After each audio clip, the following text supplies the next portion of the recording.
आप मेरे महाराज के पास चले जाओ।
राज दरबार से आए महलों में प्रवेश होते हैं। जैसे ही राजा महलों में आए उसी समय रानी ने कहा है महाराज आइए। भीष्म कहने लगे महारानी आज तुमने दिन में मुझे बुला लिया, क्या बात हो गई? क्या कोई विशेष व्यक्तिगत बात थी?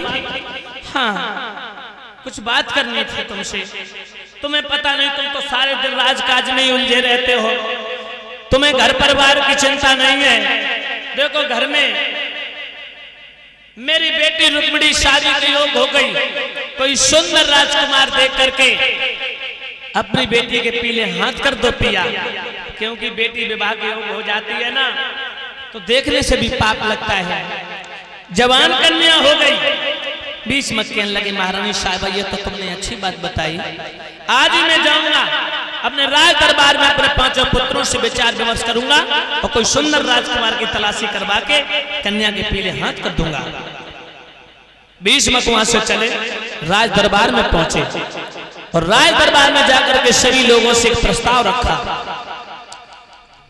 कहा है दरबार में बैठे सभी लोगों का महाराज भीष्म की तरफ से स्वागत है। आज हम आपसे कुछ प्रस्ताव रखना चाहते हैं। दरबार के लोग कहने लगे, हाँ महाराज कहिए, क्या कहना चाहते हो?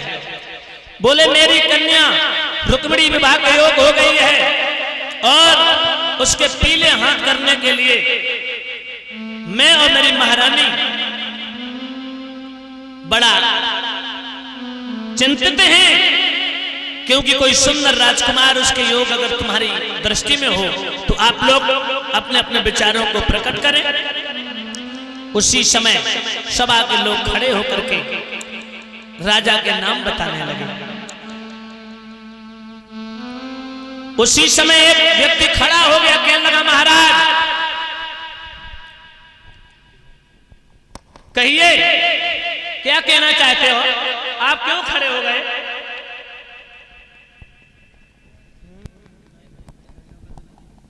भीष्म कहने लगे, हम ये प्रस्ताव रखना चाहते हैं कि आप लोगों की दृष्टि में कोई सुंदर राजकुमार हो तो आप उस राजकुमार का नाम बताएं। माताओं बहनों भाई बंधु एक खड़ा हो गया, कहने लगा, महाराज अगर आप राजकुमार की बात कह रहे हैं तो मेरे दिमाग में बहुत सुंदर राजा है। क्या नाम है उस राजकुमार का? महाराज, हाँ, मगध के रहने वाले महाराज जरासंध कैसे रहेंगे? नहीं बेटा, जरासंध अभिमानी है, पापी है, अहंकारी है। भगवान ने जिसे 17 बार युद्ध में परास्त किया हो, भला हम उसके साथ अपनी कन्या का विवाह करेंगे? और कहां मेरी रुक्मिणी, कहां वो बूढ़ा जरासंध? तू पागल तो नहीं हो गया? ऊंट के गर्दन में बकरी को लटकाना चाहता है? दूसरा खड़ा हो गया। भीष्म कहने लगे, जरासंध नहीं उचित रहेगा, तुम बताओ। महाराज, एक मेरे नजर में बड़ा सुंदर लड़का है महाराज। हाँ, एक बड़ा सुंदर वर है रुक्मिणी के लिए, नाम बताए महाराज। क्या नाम है? महाराज युधिष्ठिर कैसे रहेंगे? युधिष्ठिर धर्मात्मा है, लेकिन वो भी रुक्मिणी के योग्य नहीं है। तब तक तीसरा खड़ा हो गया, कहने लगा, महाराज हमारी दृष्टि में बहुत सुंदर राजा है। क्या नाम है? कहने लगा, महाराज दुर्योधन कैसा रहेगा? बोले, दुर्योधन घमंडी है, अभिमानी है, अहंकारी है, उसने अपने चचेरे भाइयों को हमेशा दुख दिया है, पापी है, उसके साथ नहीं। चौथा खड़ा हो गया, कहने लगा, महाराज मेरी दृष्टि में एक और राजा है। क्या नाम है उसका? उसी समय प्यारे सज्जनों का है, महाराज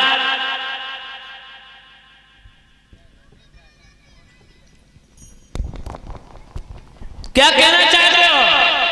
आपकी दृष्टि में जो राजकुमार है उसका नाम क्या है?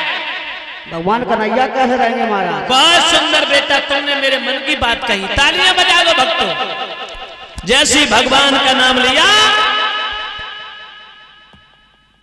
उसी समय तालियों की गूंज उठी है और तब तक महाराज भीष्म खड़े होकर के उसे धन्यवाद देने लगे। कहा है तुमने मेरे मन की बात कही और यही मैं भी चाहता हूं, क्योंकि जिस दिन रुक्मिणी का जन्म हुआ था उस समय देव ऋषि नारद ने नामकरण संस्कार करते हुए कहा था कि तुम्हारी कन्या का विवाह द्वारकाधीश भगवान कन्हैया के साथ होगा।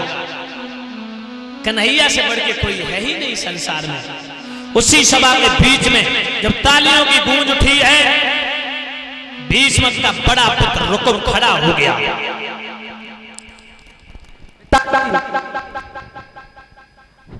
पिताश्री, हाँ बेटा, एक बात बताओ। बोलो। किसकी शादी की बातें हो रही है?